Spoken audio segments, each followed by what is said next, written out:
ila hadratin Nabil Mustafa Muhammad Rasulullah sallallahu alaihi wasallam wa ala alihi wa ashabihi wa ahbabihi min mujtahidin wal mufassirin wal muhaddisin wal mujahhidin fil muhammadiyyin ajma'in wa khususan ila hadrati al-kutub al-maktum wal barzah al-maktum wal khatm al-muhammadiyy al-ma'lum Abil Abbas Ahmad bin Muhammad Tijani radhiyallahu anhu wa ila hadrati jami'i khalifatihi wal muqaddami wa hiya wa ikhwanihi wa ahbabihi min tariqati Tijani radhiyallahu anhum ajmain wa khassa ila hadrati Syekh Salahuddin Muhammad Al-Hasani Al-Tijani radhiyallahu anhu wa khassa ila hadrati Syekhuna Al-Arifur Rahmah wa Ziyaratul Hikmah Ahmad Al-Khairi Ar-Radi Al-Tijani radhiyallahu anhu Barakati Nabi Mustafa Muhammad dan Rasulullah sallallahu alaihi wasallam. Al-Fatihah. A'udzu billahi minasyaitonir rajim. Bismillahirrahmanirrahim. Alhamdulillahi rabbil alamin. Ar-Rahmanir Rahim. Maliki yaumiddin. Iyyaka na'budu wa iyyaka nasta'in. اهدنا الصراط المستقيم صراط الذين أنعمت عليهم غير المغضوب عليهم ولا الضالين آمين اللهم صل على سيدنا محمد الفاتح لما أغلق والخاتم لما سبق ناصر الحق بالحق والهادي إلى صراطك المستقيم وعلى آله حق قدره ومقداره العظيم أما بعد. Alhamdulillah, segala puji bagi Allah Tuhan semesta alam. Segala puji bagi Allah Tuhan yang hanya pantas dipuji dan tidak ada yang pantas dipuji kecuali Allah. Dan seluruh pujian yang ada di alam semesta sejatinya hanya milik Allah dan hanya milik Allah sendiri. Allah lah yang memuji dan semua pujian hanya kembali kepada Allah Subhanahu wa ta'ala. Dan salawat salam tercurah kepada junjungan kita Nabi besar Muhammad SAW yang terus dipuji oleh Rabb-Nya dan diberikan sebuah tempat yang sangat mulia di sisinya sehingga kita mendapatkan rahmat dan syafaat dari keberkahan dan dari keridhaan serta kemuliaan baginda Nabi Muhammad SAW dan juga curahan madad dan istimdad dari guru kita Syekh Ahmad bin Muhammad Al-Tijani radhiyallahu anhu. Alhamdulillah, kita kembali lagi pada kajian As-Surah, yang mana kajian ini kita kaji agar kita makin lama makin faham bahwa pentingnya berthariqah, agar sejatinya agar kita paham sejatinya thariqah itu merapikan jiwa kita agar kita faham dengan agama Allah, yang mana kita semakin paham dengan syariat, yang mana sebelumnya kita sebelum berthariqah syariat hanya sesuatu yang ya laksana rutinitas lah. Kan banyak dari kita ini yang mengaku bahwa ya Allah adalah Tuhan, sholat 5 waktu gak pernah tinggal, puasa, zakat, ataupun haji kalau mampu. Tapi ternyata ketika menghadapi kehidupan kita ini masih banyak bohongnya kan kayak gitu. Kita sholat 5 waktu gak tinggal, sholat duha gak tinggal, sholat tahajud gak tinggal. Tapi sekali Allah kasih ujian, kita malah ya Allah kenapa ini terjadi sama saya. Kan banyak dari kita seperti ini. Kita puasanya kuat, wiridnya kuat, tapi ketika diambil sesuatu yang kita cintai, kita bilang kenapa ini terjadi sama saya. Karena pahamnya manusia tentang agama ya hanya sebagai pengamalan aja, perbuatan yang mana memang Allah perintahin ya udah kita kerjain, sisanya mengharapkan pahala kayak gitu. Tapi setiap amal ibadah yang kita lakukan tidak menambahkan pemahaman kita dalam agama. Kenapa? Karena kita beramal tapi belum paham tentang ilmunya tuh. Kita sholat tapi belum tentu paham ilmunya tentang sholat. Jadi akhirnya karena kita memahami bahwa semua hanya pengamalan ibadah, ya udah kita mengenal Allah ketika ibadah aja. Ketika sesuatu yang nggak enak kita nggak kenal Allah tuh. Terus ketika sesuatu yang enak menurut hawa nafsu hadir, kita nggak kenal Allah juga. Jadi masih banyak bohong. Oke, madrasah thariqah itu mendidik jiwa manusia agar kita paham tentang agama ini apa sih, kayak gitu.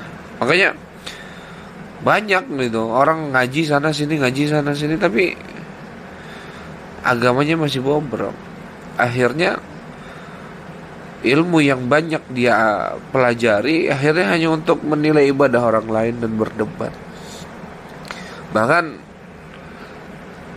dia ngaji sana sini ngumpulin sanad tapi sanad banyak tapi akhlaknya masih begitu aja. Nah, ini penyakit namanya. Ini apa? Penyakit. Jadi sedikit pun syariat agama tidak mentarbiyah ruhaniyah dia untuk lebih mendekatkan diri kepada Allah. Akhirnya dia kalau lakukan taat, dia merasa dekat sama Allah. Kalau dia melakukan maksiat, dia merasa jauh dari Allah. Padahal Allah itu nggak jauh, nggak dekat. Allah itu yang jelas, aku lebih dekat daripada urat lehermu. Mau kamu maksiat, mau kamu taat, aku lebih dekat daripada urat lehermu. Tapi kan susah kita memahami dan menyadari hal ini. Ketika kita rajin ibadah, rajin wirid, sholatnya Masya Allah, tapi ketika kita diuji, aku ini kan udah banyak ibadah, kenapa aku masih diuji? Nah, ini kan penyakit banyak loh terjadi pada umumnya saudara-saudara kita. Kenapa? Karena mereka memahami agama ya hanya yang sesuai hawa nafsu mereka aja. Mereka nggak mau cari guru, mereka nggak mau dibimbing oleh seorang syekh, seorang guru. Ya akhirnya udah agama ya dipahami seenak hawa nafsunya aja. Ya udah akhirnya ibadah yang mereka lakukan menjadi ujian kan dalam kehidupan mereka. Makanya ujian itu hadir, Allah turunkan itu agar Allah tahu mana emas sepuhan sama emas asli gitu. Makanya madrasah thariqah itu mendidik zahir batin manusia, menata jiwanya, menyadarkan jiwanya, merapikan zahir batinnya untuk berubudiyah, menghambakan diri kepada Allah Subhanahu wa ta'ala. Jadi nggak ada malah seorang yang benar-benar bila dia memahami syariat agama, pasti dia digiring untuk memahami madrasah thariqah. Tapi orang kalau dia ngaku, wah aku ini hidup udah 50 tahun, asam garam kehidupan aku udah paham, thariqah itu aku udah paham, tapi dia sama sekali nggak Allah kasih hidayah untuk masuk dalam madrasah thariqah, cuma gedein asam garam aja dan seakan-akan memahami thariqah. Itu orang-orang yang ngibul, orang-orang yang akan rugi di dunia wal akhirah. Pahala, tapi kan kita beribadah dapat pahala, Ustaz. Iya. Tapi ketika engkau bermaksiat di hadapan Allah, pahalamu hancur. Jangan merasa. Nah kan penyakit kita ini udah beribadah, kita merasa pahala kita awet gitu. Padahal habis ibadah kita gibah, ngomongin orang, ngomongin tetangga, ngomongin anak orang, ngomongin anak tetangga, buka aib orang, buka aib tetangga, fitnah sana sini. Apalagi kalau ada ada hasut, dan akhirnya penyakit. Jadi penyakit kita merasa pahala itu awet. Padahal Rasulullah SAW sendiri ngomong dalam sebuah hadisnya, barang siapa nih seorang dari umatku yang beribadah siang malam gak berhenti, gak kerja, dia gak kerja, gak nyari dunia, dia ibadah sehari semalam, gak berhenti dia ibadah, maka pahalanya itu gak akan pernah bisa melewati langit pertama kalau dalam hari itu dia ada gibah. Itu baru langit pertama. Langit kedua gak akan bisa melewati amal ibadahnya, melewati langit kedua kalau misalnya dia ada riya dan ujub. Langit ketiga gak akan bisa melewati amal ibadahnya kalau masih ada hasad. Hadis itu. Lah, kita ini kan masih bangga dengan apa? Dengan amal ibadah kita, sehingga penyakit kita merasa bahwa pahala kita itu awet. Ada yang bisa jamin hari ini kita tidak menggibahi saudara sendiri? Ada di antara kita yang bisa menjamin kita nggak gibahin saudara sendiri, kita nggak fitnah saudara sendiri, kita nggak ngomongin aib orang lain? Ada. Bahkan ketika kita mendengar saja, kita termasuk orang yang sedang bergibah. Bahkan melihat aib orang lain, menutup untuk tidak melihat aib orang lain di akhir zaman itu sulit, sangat sulit. Tapi Allah nggak berhenti di situ. Kenapa? Karena yang harus diperbaiki itu bukan pandangan zohirmu pada sesuatu, bukan lisanmu pada sesuatu, tapi hatimu pada sesuatu. Itu yang perlu diperbaiki. Wah, thariqah ketinggian Ustadz, teman saya sampai aneh-aneh gini. Ini penyakitnya. Orang masuk madrasah thariqah tapi dia gak pasrah sama mursyidnya. Ini penyakit tuh orang-orang awam. Dia masuk thariqah, dia gak pasrah sama, udah dibilang, kamu jangan wirid yang aneh-aneh lagi ya. Itu wirid-wiridan yang mengundang sesuatu yang jelek.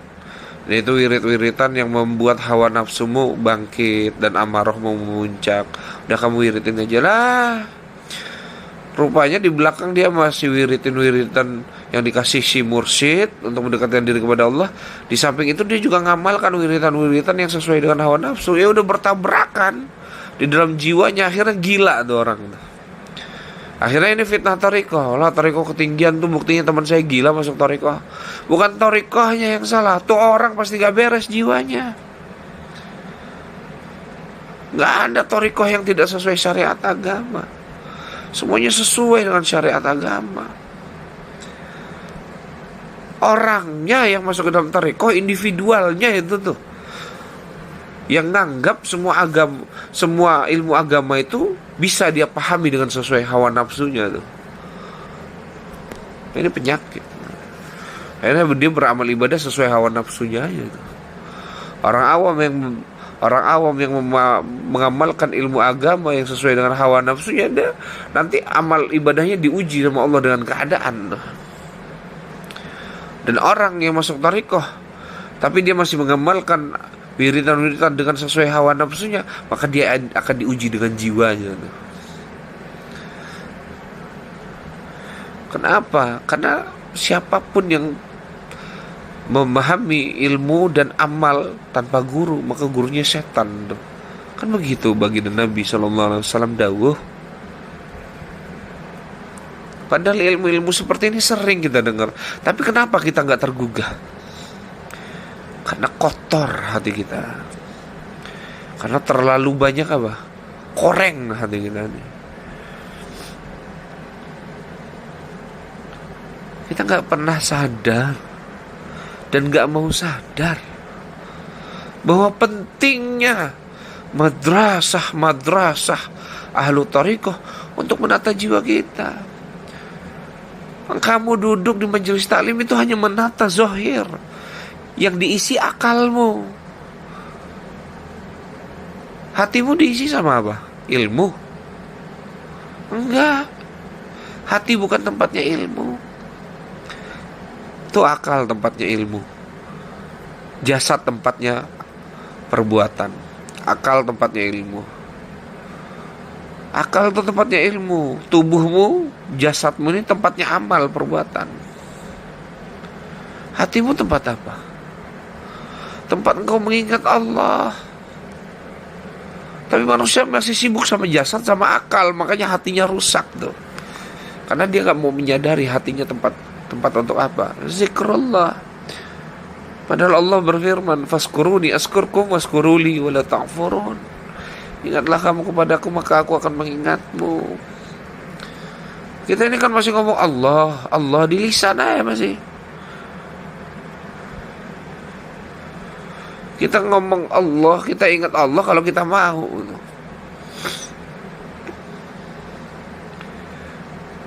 Kalau ada orang kecelakaan depan kita, Allah. Kalau ada musibah, Allah. Kalau ujian datang dengan dahsyat, Allah. Coba yang datang sesuai dengan syahwat nafsu. Alhamdulillah, gini. Tapi hawa nafsunya tuh, akhirnya dia dapat duit 10 juta, dia beli ini. Udah selesai 10 juta habis, hawa nafsunya nambah. Wah, enak ya kayak gitu kemarin. Akhirnya dia pinjem ke Didik kan. Setan mah cuma ngasih benih sekali, sisanya hawa nafsu yang ngembangin. Kita malah nyalain setan, salahin dirimu sendiri.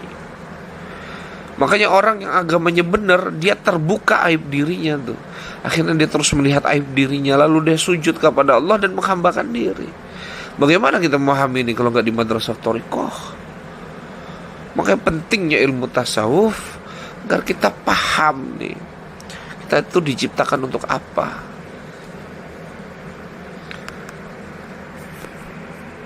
Tapi mana bisa kita memahami agama itu sendiri? Makanya di sini pentingnya mursyid. Dan mursyid itu semua orang-orang yang masuk dalam wilayah ahlu thariqah. Makanya gak ada sama sekali ahlu thariqah yang keluar dari pemahaman syariat agama.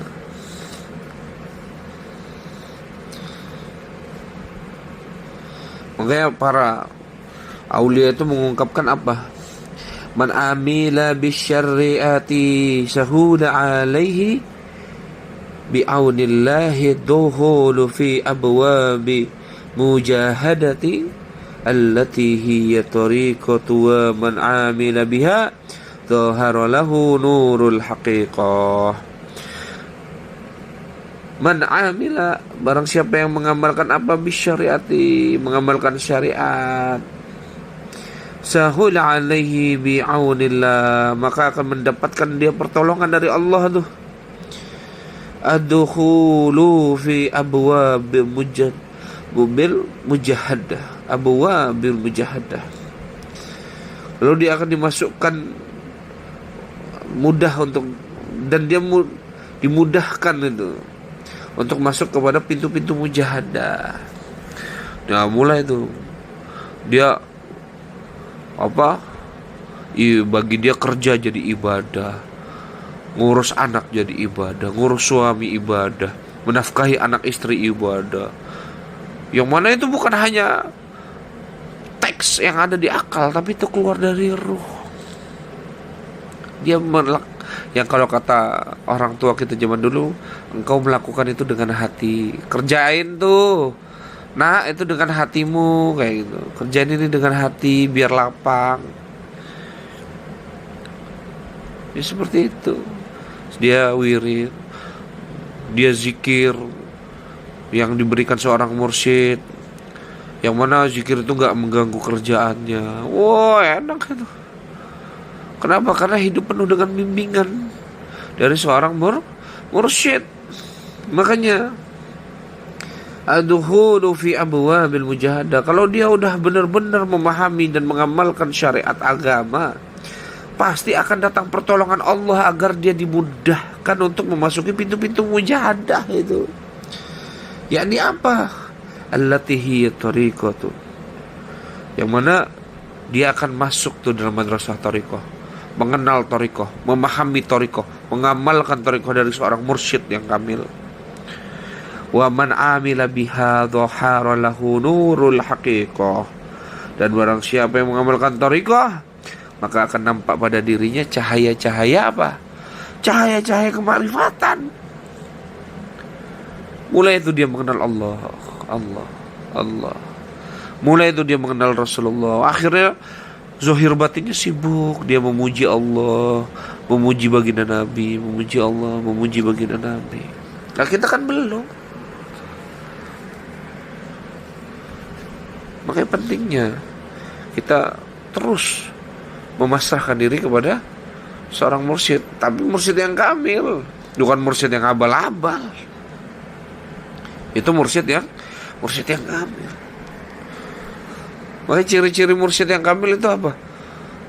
Engkau hanya dibimbing untuk menuju kepada Allah, enggak sesuatu yang sesuai dengan hawa nafsumu.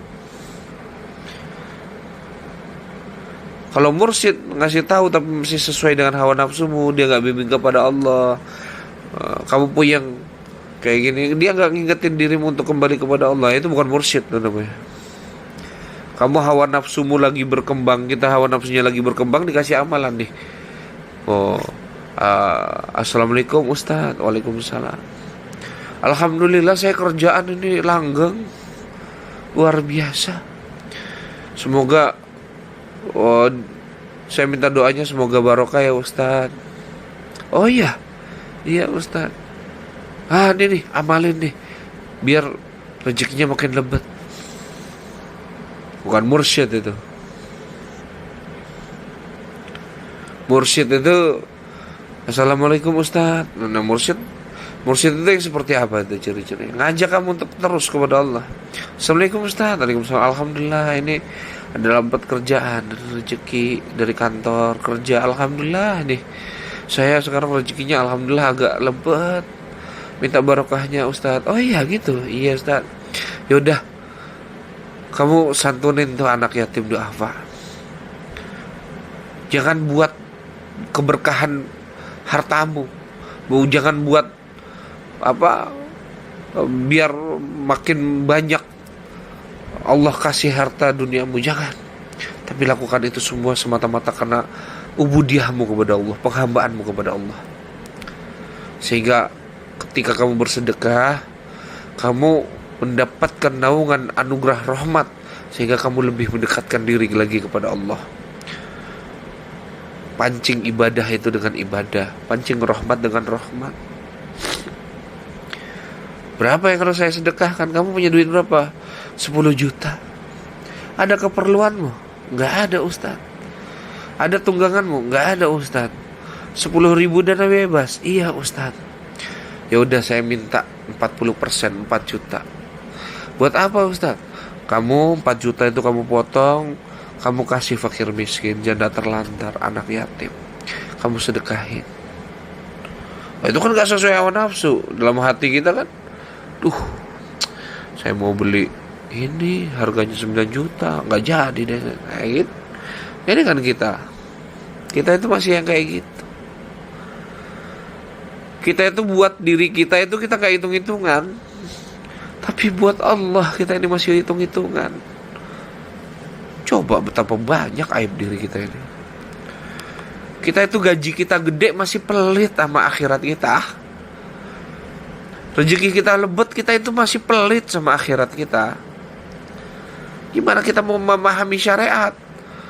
Jangankan memahami syariat, lancang lisanmu kalau kamu menilai thariqah. Jangankan kalian memahami syariat, kita memahami syariat. Menilai seorang mursyid aja itu gak pantas tuh lisan, akal dan hati kita itu. Kalau kita masih hitung-hitungan sama akhirat kita itu, kita ini masih bohong. Makanya para ahli tasawuf itu berkata bahwa barang siapa yang mengamalkan syariat dengan benar-benar dia mengamalkan syariat, maka akan apa dia? Bi'aunillah, mendapatkan dia pertolongan Allah, naungan Allah. Adkhulu fi abwabil mujahaddah, maka dia dimudahkan untuk memahami dan masuk dalam pintu-pintu mujahadah. Allati hiya tariqatu, yang mana apa? Yang mana dia akan masuk, mengenal, memahami madrasah-madrasah thariqah para aulia, para wali-wali Allah. Wa man amila biha, dan barang siapa yang mengamalkan thariqah istiqomah sampai mati, dhahara lahu nurul haqiqah, maka akan tampak pada dirinya cahaya-cahaya kemarifatan, cahaya-cahaya hakikat. Itu maknanya apa? Mengenal Allah. Hakikat itu apa sih? Mengenal Allah. Ma'rifatullah itu apa sih? Mengenal Allah. Mengenal Allah itu kayak apa sih? Engkau diwarisi akhlak-akhlak robaniyah, sehingga engkau menghadapi kehidupan itu dengan sabar, dengan tawakal. Yang mana itu semua bukan dibimbing sama akal hatimu, itu dari ruhmu. Benar-benar Allah memegang ubun-ubunmu, seperti firman Allah dalam Al-Quran, aku memegang ubun-ubun setiap manusia. Benar-benar Allah yang bikin kamu dermawan, benar-benar Allah yang bikin kamu sabar, benar-benar Allah yang bikin kamu bersyukur, benar-benar Allah yang bikin kamu ikhlas. Nah, kalau kita kan sekarang masih melakukan apapun sesuatu yang sesuai dengan akal dan hati, maka hidup kita ini penuh dengan ujian dan cobaan.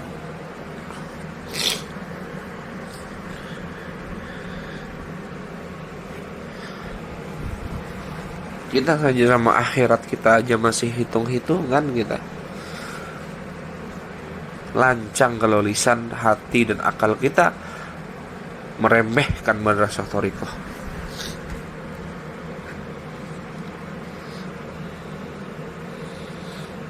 Makanya gak ada thariqah yang tidak diikat dengan syariat, gak ada. Bahkan sampai Imam Al-Qushairi itu pun berkata, apa itu Imam Qushairi berkata, kullu syariati ghairal mu'ayyadatin bil haqiqati fa ghairu maqbulatin wa kullu haqiqati ghairu muqayyadatin bisyariati fa ghairu mahsulin. Apa itu kullu syariati? Setiap syariat itu yang mana ghairul muayyadatin, yang tidak dikuatkan dengan apa?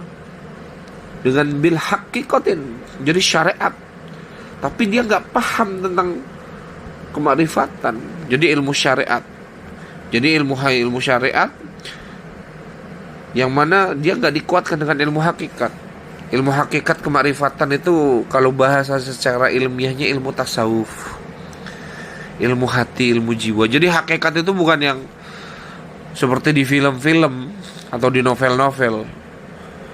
Itu ngawur, itu nggak kayak gitu hakikat. Hakikat tuh murni ilmu tentang jiwa dan apa, pengenalan diri kepada Allah. Nggak yang aneh-aneh itu.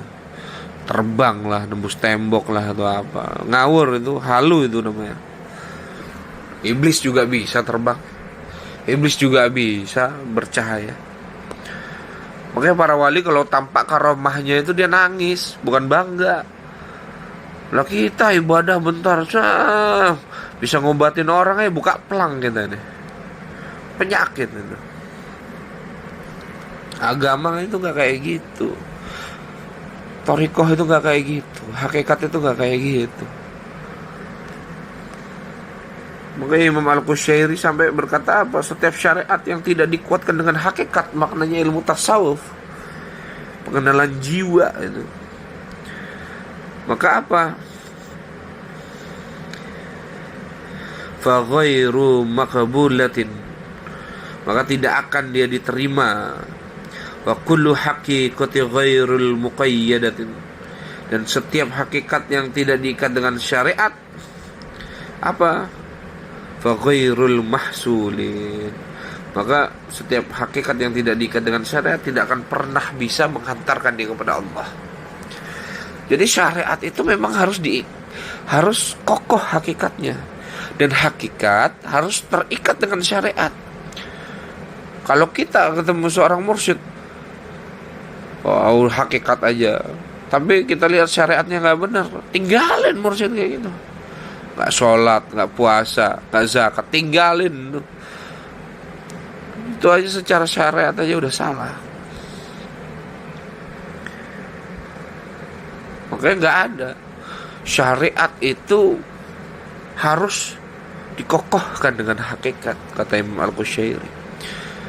Dan hakikat itu harus terikat dengan syariat, karena mereka itu satu kesatuan.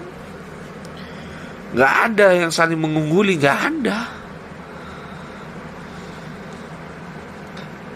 Nggak ada. Kayak zahir batin manusia. Syariat itu mendidik zahir manusia, hakikat itu mendidik batin manusia. Kita ini kebanyakan nonton novel, nonton film, nonton, dengar cerita, baca cerita, akhirnya kita memahami kisah para wali itu dengan khayal dan imajinasi itu. Para wali kalau tampak karomahnya itu nangis. Karena karomah bagi para wali itu seperti haid tuh pada wanita tuh. Haid pada wanita, kotor. Haid itu kan darah kotor. Haid bukan sesuatu yang harus dibanggakan. Makanya wanita solehah ketika dia haid, hatinya sedih, tapi jiwanya menerima keadaan itu. Bukan sesuatu yang dibanggakan kan. Malah dia, kalau perempuan kalau lagi haid apa? Kalau bisa orang gak tahu. Wali juga begitu, kalau karomahnya muncul, kalau bisa orang gak tahu. Nah ini kita baru wirid, bentar ngobatin orang, bentar sembuh, buka plang gitu. Allah. Nah ini kan penyakit. Makanya para ahli tasawuf, para arif billah itu ungkapkan bahwa apa? Guru kami Al-Arifur Rahmah Waziratul Hikmah Syekhun Ahmad Al-Khairi itu ngomong tuh begini tuh ketika itu. Ya asyirul syahwat wal ibadat wal maqamat wal mukasyafat anta magrur. Hamba-hamba hawa nafsu, hamba-hamba ibadah, hamba-hamba kekasyafan karomah dan maqamat, kalian itu udah tertipu. Jadi ada orang yang mentuhankan syahwat nafsunya, ada orang yang mentuhankan ibadahnya, ada orang yang mentuhankan makomatnya, ada orang yang mentuhankan karomahnya. Dia bilang Allah itu, ya benar, memang semua dari Allah itu.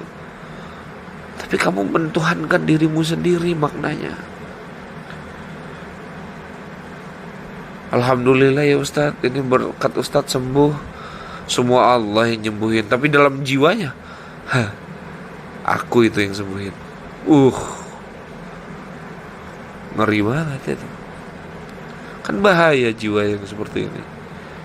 Itu ciri-ciri orang yang gak mendapatkan mursyid dalam kehidupannya tuh. Akhirnya makanya orang yang belajar tarekoh sendirian, ujung-ujungnya apa? Kebatinan, nangkep jin, ngobatin orang. Nah itu tuh orang-orang yang belajar tarekoh itu, jangankan setengah-setengah, setengah aja gak nyampe, 1/4 aja gak nyampe, 1% kali itu. Bahkan masih mukodimah torikoh itu mereka. Udah merasa wali. Kayak gitu udah merasa wali itu. Inna lillahi wa inna ilaihi raji'un. Makanya pentingnya kita memiliki seorang mursyid agar dibimbing nih jiwa zahir batin kita dalam memahami agama. Karena torikoh itu menerapikan pemahaman agama kita. Sehingga ketika kita bilang Allah, Allah, tapi ketika kita diuji kita gak bisa menerima ujian itu. Nah, ini bahaya. Makanya pentingnya kita untuk sadarlah bahwa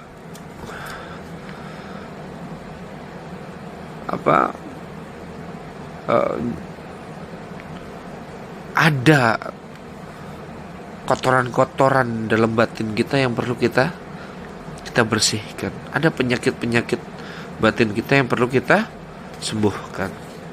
Yang semua itu insya Allah semoga kita itu dibimbing kepada mursyid yang kamil oleh Allah Subhanahu wa ta'ala. Sehingga kita semakin lama semakin mendekatkan diri kepada Allah Subhanahu wa ta'ala.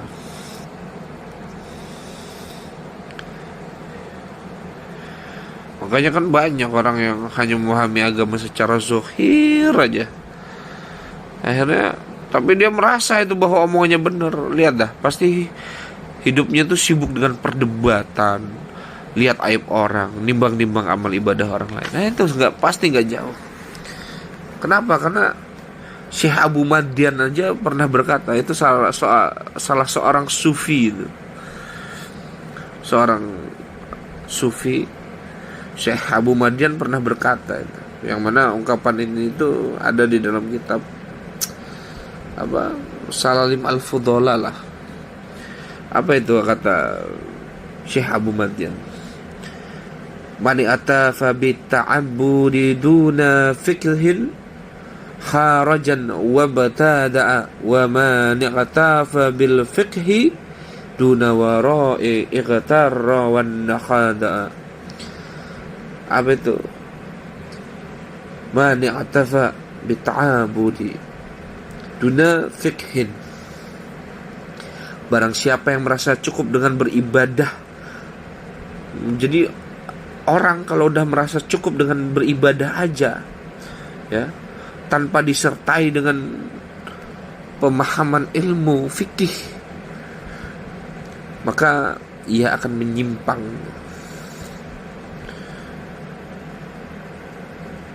Kharaja wa batada'a. Dan orang-orang yang mengamalkan sesuatu tanpa ilmu, dasar ilmu yang kokoh. Syariat kan kokohnya dengan hakikat. Maka apa? Dia akan melakukan perbuatan-perbuatan yang tercela tuh. Yaitu perbuatan yang bid'ah. Perbuatan-perbuatan bid'ah. Bid'ah itu berarti yang itu ya Ustaz, yang kuburan. Bukan, itu bukan bid'ah itu. Nah, orang yang memahami bid'ah seperti itu tuh, nah ini nih, dia mengamalkan, dia belum belajar banyak ilmu, tapi dia udah mengamalkan. Salah satunya apa? Dengan cara menyampaikan ke orang lain itu udah mengamalkan ilmu itu. Dia belum banyak baca risalah ilmu para ulama, tapi dia udah ngamalin tulisannya untuk menyampaikan ke orang lain. Bahkan dirinya sendiri aja belum tentu faham. Nah ini penyakit. Nah itu orang yang kayak gitu, itu bid'ah. Jadi orang yang bid'ah itu apa? Orang sibuk dengan ilmu syariat tapi gak kokoh hakikatnya. Nah itu bid'ah. Orang yang hakikatnya gak diikat dengan syariat, nah itu yang bid'ah juga itu. Jadi bid'ah itu simple. Apa yang tidak dilakukan Nabi dilakukan sama orang zaman sekarang. Nah Nabi itu ilmu syariat itu dikokohkan dengan hakikat, dan setiap hakikat diikat dengan syariat. Nah yang nggak kayak gitu itu bid'ah. Makanya ada orang-orang yang memang sedikit-sedikit membid'ahkan amalan-amalan. Misalnya di Indonesia mayoritas Nahdlatul Ulama membid'ahkan amalan-amalan orang Nahdlatul Ulama, tahlilan, yasinan. Ada landasan syariatnya, ada landasan hakikatnya. Lalu landasan hakikatnya itu ketika dia berlandasan dengan hakikatnya, terikat kuat gak dengan syariatnya ketika dia mengamalkan itu? Oh terikat, ya gak bid'ah. Malah yang membid'ahkan itu yang bid'ah. Kenapa? Karena syariat mereka sendiri gak kokoh dengan hakikat. Akhir buktinya apa? Orang-orang seperti itu menolak hikmah, menolak para wali, menolak ilmu maknawiyah. Ini nih, itu yang bid'ah. Ya kan orang ketika dibacakan doa sampai kepada orang yang meninggal, itu kan dipahami dengan hikmah. Dan itu salah satu bentuk ilmu hakikat atau ilmu batin tasawuf. Nah dia gak paham, lalu dia bid'ahin. Nah dia yang bid'ah.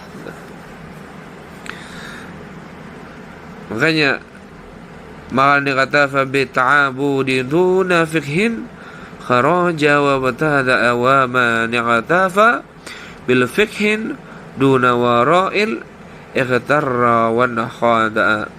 Barang siapa yang merasa cukup dengan beribadah saja tanpa disertai ilmu fikih, maka pastilah dia akan menyimpang dan melakukan perbuatan-perbuatan yang bid'ah. Waman i'tafa bil fikhin duna wara'i ightara wa nakhada.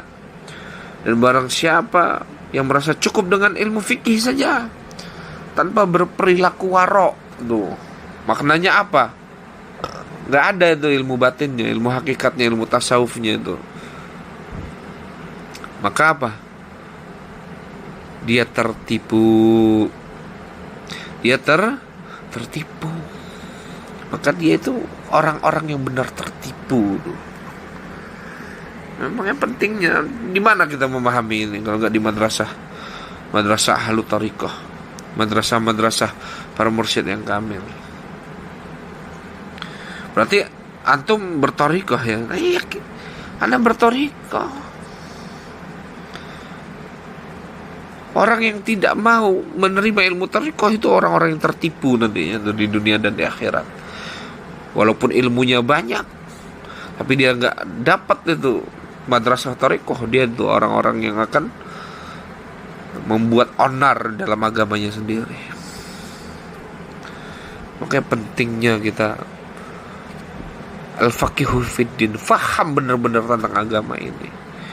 Bukan yang sesuai, kita memahami agama sesuai dengan hawa nafsu kita, itu penyakit namanya. Makanya semoga Allah merahmati kita sehingga kita terbimbing.